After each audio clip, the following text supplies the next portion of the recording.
back to Meg's Mysteries. I hope you all had a happy new year. So glad you came back to join us. This story is called When Youth Fades. It happens to everyone. Not all the money in the world can stop it. People do strange things when youth fades away. This one was one of my first cases to make the headlines. A mystery murder and real-life drama. Something you would find in a murder mystery movie, but in fact it was worse in real life. My partner, Vic James, and myself were called in to a multiple homicide case in a high-class section of the Hollywood Hills, where all the old movie stars lived and played. My name is Nora Blackwood, and this is the story of Angela Grayson. You may have seen her in some old noir movies. She started out at a young age of 10, and as a child star, she even had a doll made of her, just like Shirley Temple did in the 1930s. She did a lot of comedy and mystery movies too when she was in her teens, until she was in her 20s when an accident happened to change her life.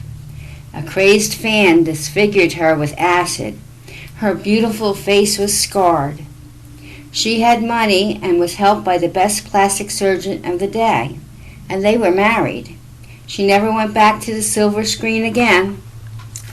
They lived the fast life and enjoyed all the celebrity that came with money, but her husband didn't want her to act anymore. They had a beautiful mansion in the Hollywood Hills that she had bought with her own money. They were both wealthy and not had a care in the world.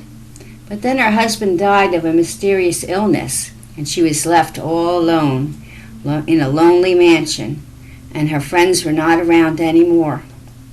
Her mind could not accept that her looks were fading now, and time waits for no one. She was getting older. Even all the money in the world couldn't help her. So she took to living in the past in her glory days. That's when her older sister, Esther, came to live with her and take care of her. In the early days, she was the manager and a mother hen. She needed approval from Esther in everything she did. After Angela married, she was no longer a starlet. The sister went their separate ways. But now she needed her back in her life. Esther was 10 years older and very strict and always in control. Now, both up in age, Angela's mind was going. She thought she was still the little starlet, and she was still youthful. And Esther encouraged her fantasy and always made her dress up and act out her old parts, like the movies.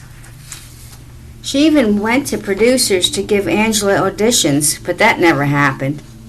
She told them, but she was a star. But they didn't care. She was old, and they didn't want her anymore. But they kept her fantasy alive. The old producers would just give an excuse, but the new ones just laughed in their faces. That's when Esther became bitter, a bitter old woman trying to help her sister become famous again. So who was the crazy one? Angela dressed like she was in her 20s, but she's almost 68 now, and Esther was close to 78. Two old ladies that people thought to be eccentric. They wanted to have parties like the heydays of the Hollywood, but no one would come. All the old gang was gone now. They were left all alone with their old trusty servants. So what did they do? They paid the young crowd to come to their party and invited in strangers. People will do anything for money, especially these days. They found out who were the starving artists and invited them to the Hollywood premiere party. Young actors and playwrights, and some new artist, anyone hungry enough for exposure to meet Hollywood's elite. They would jump at the chance to rub elbows with celebrities. Little did they know it was a party for an aging old actress that no one remembered. The manor was a great old place. They had their trusty servants who knew how to keep their secrets, and they were with them for years. So this strange party was coming together, a last hurrah to speak. Esther knew they both were at the end of their days, and she was not in good health at 78. and fading fast. And Angela would never be able to take care of herself for long. Her mind was going. Most of the servants, they were not young anymore. They're up in years too. So they invited 20 people, and they all accepted. The place was done up like the old elaborate party they used to host. Drinks and champagne flowed like water. Music and dancing and laughter filled the air. After an hour or two, the guests were brought into the home theater for the premiere of Angela Grayson in The Last Waltz. They all just stared at the screen. It was an old movie reel and projector that was playing it.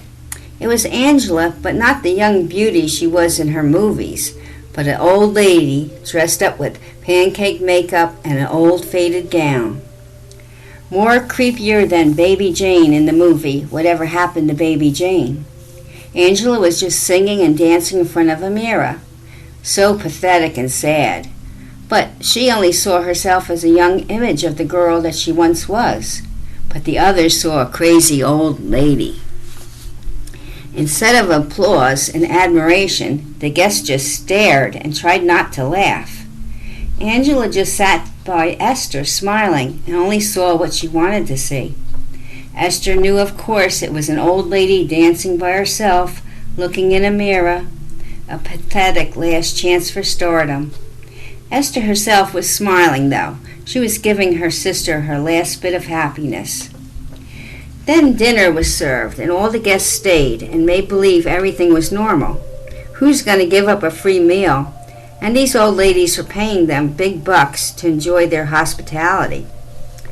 The servants served a 5-course meal, then dessert came.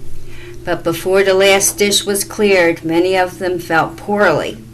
Even Angela and Esther felt it. They were all poisoned in their last dish, Angela's favorite chocolate cake dessert. Esther wanted to be the last thing she tasted, something she loved. They all died at the dinner table, and some of the servants in the kitchen, the cook and the maids too, they all had the deadly dessert. They all knew ahead of time just what would happen at the end of the meal. They all agreed to help the old ladies go out with a bang. The last to go was their faithful manservant. He called the police, and then he took his last bite. Fell dead near his beloved mistresses, faithful to the end. You can't get loyal help like that these days. That was the scene when we walked into the place. People all dressed to the nines at the dinner table, all dead. We went to check out the rest of the place. The kitchen staff was dead too. And in the theater room, the movie was still playing on the big screen. This was truly the last waltz for Angela Grayson. Her sister Esther left us a note. I couldn't let her youth fade away. I didn't make her last party a happy going away one, didn't I? We all went out with a bang. What do you think? This was some wild party that ended up in a murder mystery that solved itself. So when youth fades, I wrote this one because we all have to age and our youth fades away. This is my birthday month, 69 on January 9th. Do I go out gracefully into my later years or try to recapture my youth? No, I'll go out gracefully, and I'm glad to do so. So live your life to the fullest and enjoy it until your last waltz.